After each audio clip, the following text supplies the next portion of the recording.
இந்த நிலைக்கு தள்ளாமல் இறங்கி 2 வார்த்தை பேசியிருந்தா மேட்டர் முடிஞ்சிருக்கும். அவ்வளோதான். 100 தடவை பொய்ய சொன்னா அதுதான் சொல்கிறேன். அதெல்லாம் நான் சொல்ல முடியாது. ஒரு அறைக்குள்ள நடக்கிற விஷயத்தை அம்பலத்தில் எப்படி சொல்ல முடியும்?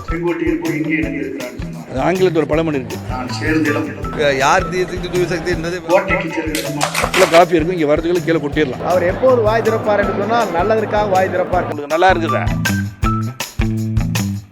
இது அரசியலா இல்ல அரசியல் நாடகமா? இன்றைய ஹைலைட்ஸ் சொல்றதுதான் இந்த ஷோ. வெல்கம் டு பாலிடிக்ஸ் பேசுறாங்க.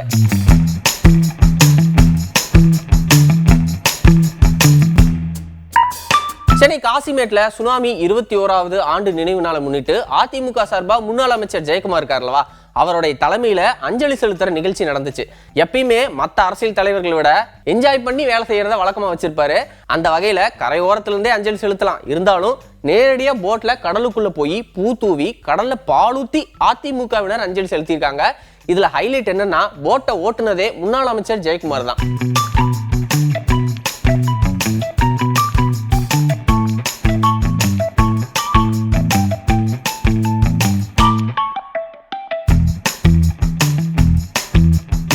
அதுல பாருங்க, இந்த விஷயம் முன்கூட்டியே தெரிஞ்சுக்கிட்ட சில பேர் போட்ல ஏறல போல, ஏன் வரலன்னு கேட்கிறாரு. ஒருவேளை கீழே விழுந்தா கூட கடல்ல போட்டா மிதப்பேன், அதுல ஏறி நீங்க பயணம் செய்யலாம், கரைக்கு வந்துடலாம் அப்படின்னு சொல்ற பஞ்சு டேலாக்கெல்லாம் கொஞ்சம் மாத்தி வித்தியாசமா சொல்லியிருக்காரு. கடல் கொஞ்சம் அதுக்குள்ள விட்டு போயிட்டீங்கன்னா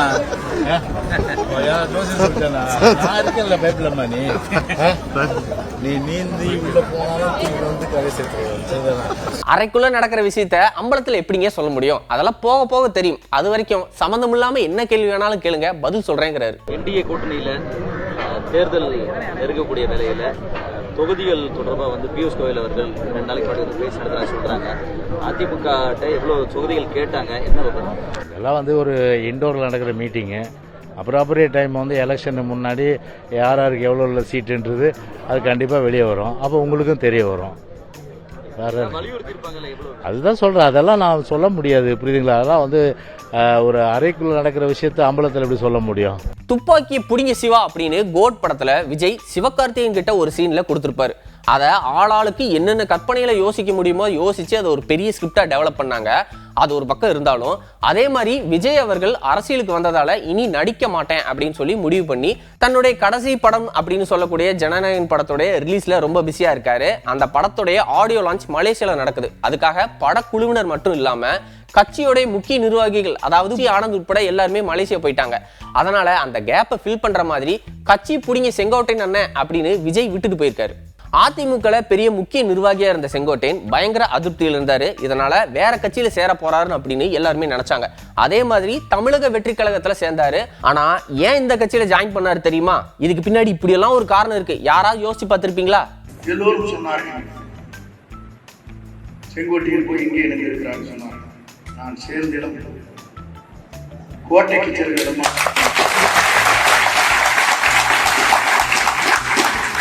விஜய் அண்ணா கட்சி ஆரம்பிச்சதுல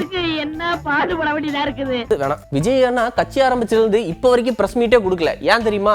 என்ன காரணம் தெரியுமா? அவர் எப்போது வாய் திறப்பார் என்று சொன்னால் நல்லதற்காக வாய் திறப்பார், கவலைப்பட தேவையில்லை.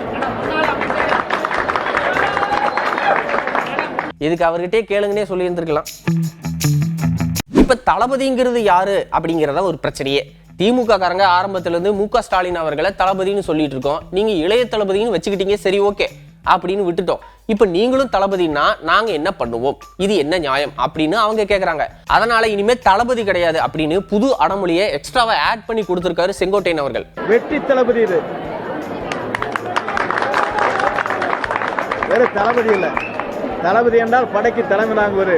வெற்றி தளபதி என்றால் வெற்றி பெற்று நாட்டை ஆள்வது. அரசியல்ல யார் தூய சக்தி தீய சக்தின்னு நான் சொல்ல மாட்டேன். 2026 எலெக்ஷன் சொல்லும் அப்படின்னு அரசியலுக்கு வந்திருக்கிற இன்னாள் நடிகருக்கு ஆல்ரெடி அரசியலுக்கு எம்பியா இருக்கிற முன்னாள் நடிகர் சொல்றாரு. யார் தீய சக்தி தூய சக்தின்றது 26 தேர்தலில் தெரியும். ஏன்னா புதிதாக வந்த கட்சி வந்து ஆளும் கட்சியை எதிர்த்து தான் அவங்க வந்து அரசியல் பண்ணியாக வேண்டிய சூழ்நிலை, அதனால் வந்து அப்படி தான் இருக்கும். ஸோ இந்த ஆட்சி வந்து மாண்புமிகு முதலமைச்சர் இருந்த ஆட்சி வந்து நல்ல திட்டங்களை கொண்டு வந்திருக்காரு, மக்களுக்கு பல பயன்பாட்டில் நல்ல திட்டங்களை கொண்டு வந்திருக்கிறாரு.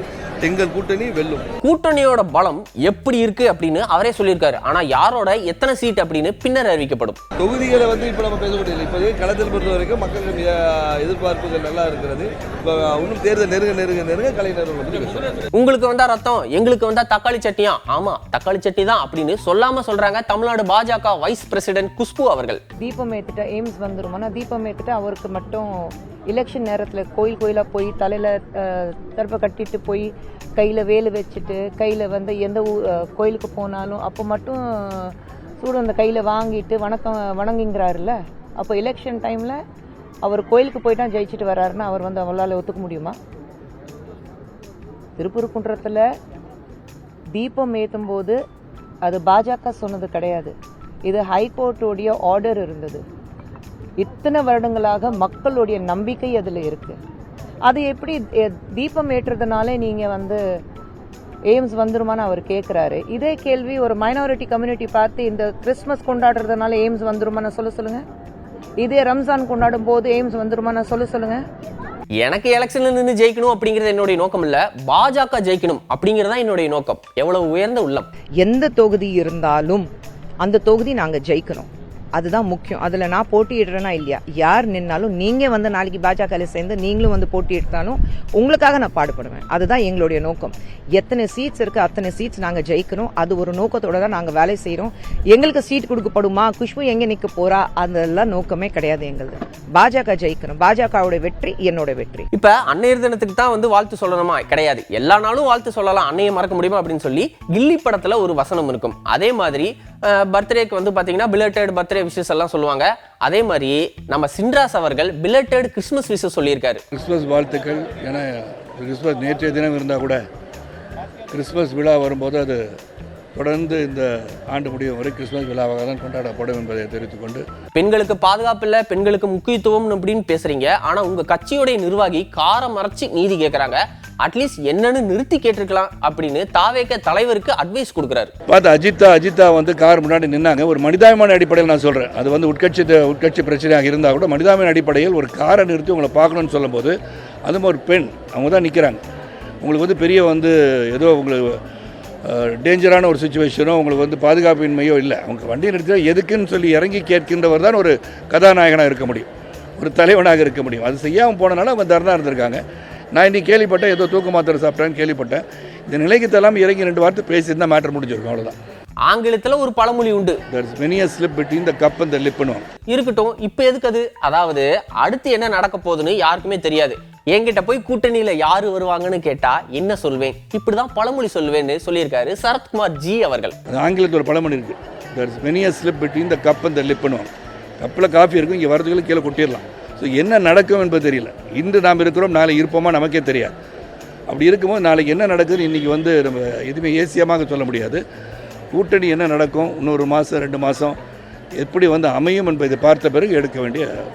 என்னதான் உட்கட்சி பிரச்சனையா இருந்தாலும் ஒரு கட்டத்துக்கு மேல எல்லை மீறிட்டா எரிமலை வெடிச்சு சிதறிடும். அது மாதிரி பாமக ஜி.கே. மணி அவர்கள் அன்புமணி அவர்களுக்கு எதிராக நிறைய பேசியிருக்காரு. 100 தடவை பொய்ய சொன்னா உண்மைன்னு சொல்லுவாங்கல்ல, அப்படி 100 தடவை 1000 தடவை திரும்ப பொய்யவே சொல்றது. இது என்ன நியாயம்? கொஞ்சமாவது மனசாட்சி வேண்டாமா?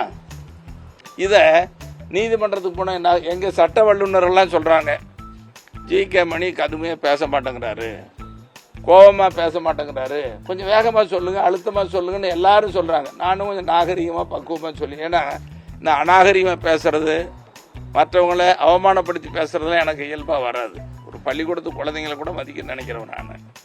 என்ன போய் அவமானப்படுத்துகிறாங்களா, அசிங்கப்படுத்துகிறாங்களா? உங்களுக்கு நல்லா இருக்குதா? இதுதான் உங்கள் மனசாட்சியா?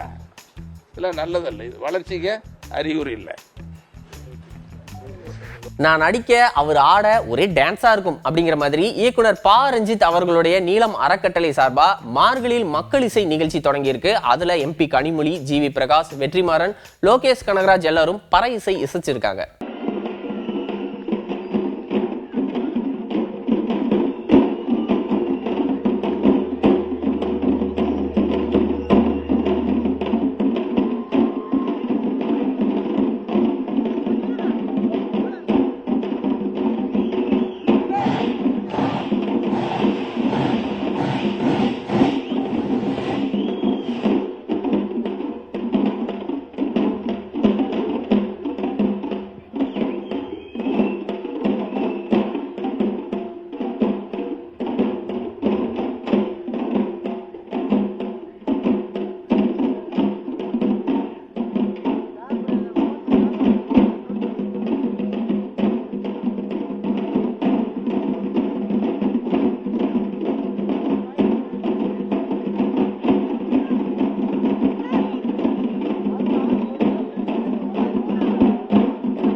Thank you so much. Clap for the Chief. Yeah, Margaret Bakalisai 2024 speaker.